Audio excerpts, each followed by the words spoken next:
एक नज़र। मैं रसोई में काम कर रही थी और ड्राइंग रूम में घमासान हो रहा था। सास ननद और ससुर जी के बीच घर बड़ा था। हर बात साफ साफ सुनाई नहीं दे रही थी। नई नई शादी हुई थी, अतः उनके निकट जाकर पूरी बात सुनना अच्छा नहीं लग रहा था। मनुष्य स्वभाव से वंचित नहीं थी। कान उधर ही जा रहे थे।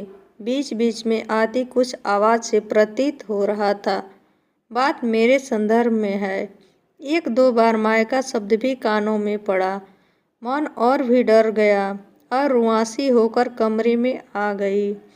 थोड़ी देर में मेरी ननद कमरे में आई और बोलने लगी, माँ की मत सुनो। उसको तो ऐसे ही रहता है। आजकल सब कोई सलवार कुर्ता पहनता है, तुम भी पहनो। तुम्हारे पास नहीं है तो बताओ, मैं अभी लेकर आती हूँ।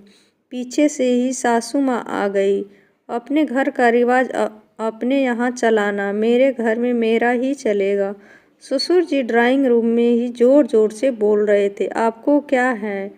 साड़ी में आग लग जाएगी, मर जाएगी तो जिसकी बेटी है उसको दुख होगा। आप दूसरी बहू ले आइएगा और जेल तो हम जाएंगे ना।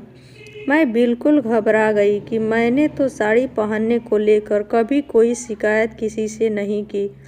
पिन के सहारे साड़ी भी अच्छा से ही पहन लेती हूँ, फिर आज एक घमासान क्यों? धीरे धीरे सभी चुप हो गए। घर का माहौल शांत हुआ तो मेरे जान में जान आई, पर कमरे से बाहर निकलने की हिम्मत नहीं हो रही। लग रहा था सासू माँ सोचेंगी ये सब मेरी ही करतूत है। मैं कमरे में ही मैगनीज लेकर बैठ गई। थोड़ी देर में फिर माँ बेटी की आवाज़ कानों में आई। इस बार आवाज़ धीमी थी। अम्मा जी बोल रही थी, ये सच है कि मुझे पता था कि ये मायका में साड़ी क्या सलवार कुर्ता भी नहीं पहनती थी, हमेशा फ्रॉक स्कर्ट ही पहनती। इसके लिए तो साड़ी क्या और सलवार कुर्ता क्या, सब कष्टदायक ही है। तो फिर तुम उसे सलवार कुर्ता क्यों नहीं पहनने दे रही हो? आजकल तो सभी पहनते हैं, दीदी बोल पड़ी।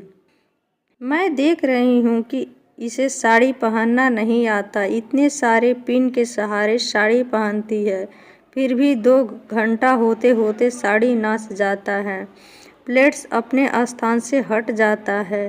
पर मैं कुछ नहीं बोलती क्योंकि उसका कॉन्फिडेंस ख़त्म हो जाएगा। साड़ी पहनने को इसलिए कहती हूँ कि किसी भी पार्टी फंक्शन में जब पहनना चाहेगी तो कैसे पहनेगी?